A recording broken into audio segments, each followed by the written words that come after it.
پرویز الہی کو اعتماد کا ووٹ دلانے میں پی ٹی آئی کو مشکلات کا سامنا۔ راولپنڈی سے مخصوص نشست پر ایم پی اے بننے والی تحریک انصاف کی مومنہ وحید نے بھی وزیر اعلیٰ پنجاب کو ووٹ نہ دینے کا اعلان کر دیا۔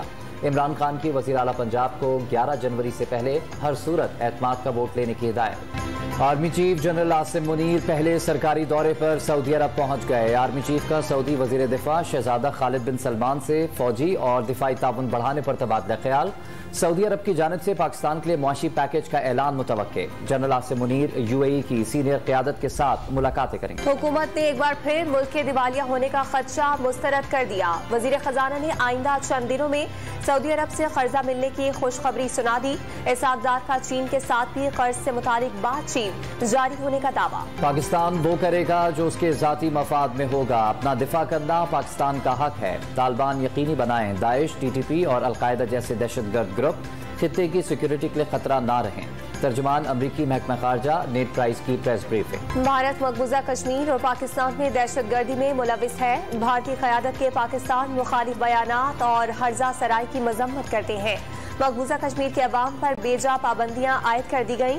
دفتر خارجہ کی پریس کانفرنس۔ سندھ میں نادرا نے نئی اپلیکیشن کی تیاری شروع کر دی۔ غیر ملکیوں کی آمد اور روانگی کی نگرانی ہو سکے گی۔ گاڑیوں کی چوری کی روک تھام کے لیے حیدرآباد، میر پور خاص، سکھر اور شہید بے نظیر آباد میں اے وی ایل سی کے یونٹ قائم کرنے کا فیصلہ۔ پولیس دہشت گردوں کے سوشل اکاؤنٹس کی کڑی نگرانی کر رہی ہے۔ آئی جی کی ایپیکس کمیٹی کے اجلاس میں وزیر اعلیٰ سندھ کو بریفنگ۔ سندھ حکومت 16 اضلاع میں بلدیاتی الیکشن کرانے پر تیار۔ خیرپور، ناتھن شاہ اور میہر میں سیلاب کے باعث الیکشن نہ ہونے کا دعویٰ۔ کمشنر حیدرآباد کے توسط سے الیکشن کمیشن کو خط ارسال۔ 2 تحصیلوں میں بلدیاتی الیکشن کا شیڈول معطل کرنے کی درخواست۔ ایم کیو ایم پاکستان کو ایک دن میں 3 انکار کا سامنا۔ جماعت اسلامی نے بلدیاتی الیکشن میں تاخیر کی تجویز مسترد کر دی۔ مہاجر قومی موومنٹ نے نئے اتحاد میں شمولیت سے انکار کر دیا اور نون لیگ کی کراچی نے ایم کیو ایم کے ساتھ ملاقات سے معذرت کر دی۔ پیپلز پارٹی کی سینٹرل ایگزیکٹو کمیٹی کا اجلاس آج بلاول ہاؤس میں ہوگا۔ بلاول بھٹو اور آصف علی زرداری مشترکہ طور پر صدارت کریں گے۔ ایم کیو ایم پاکستان کے مطالبات اور اتحاد پر تفصیلی غور ہوگا۔ اتحادی جماعت نون لیگ کی پالیسیوں پر بھی بحث کی جائے گی۔ بینکنگ کورٹ اسلام آباد میں ممنوعہ فنڈنگ کیس کی سماعت۔ عمران خان کی عبوری ضمانت میں 31 جنوری تک توسیع۔ عمران خان سے ضمانت پارک میں تفتیش کرنے کی استدعا مسترد۔ عمران خان کو ہر حال میں تفتیش میں شامل ہونے کا حکم۔ عمران خان کو نااہل کرنے کا فیصلہ حکومت کے گلے پڑے گا۔ حکمران سوچ رہے ہیں عمران خان کو کیسے نااہل قرار دیا جائے۔ رات کی تاریکی میں شبخون مار کر حکومت پر قبضہ کیا گیا، شیخ رشید کا ٹویٹ۔ ملکی برآمدات میں کمی کا وزیر اعظم شہباز شریف نے نوٹس لے لیا۔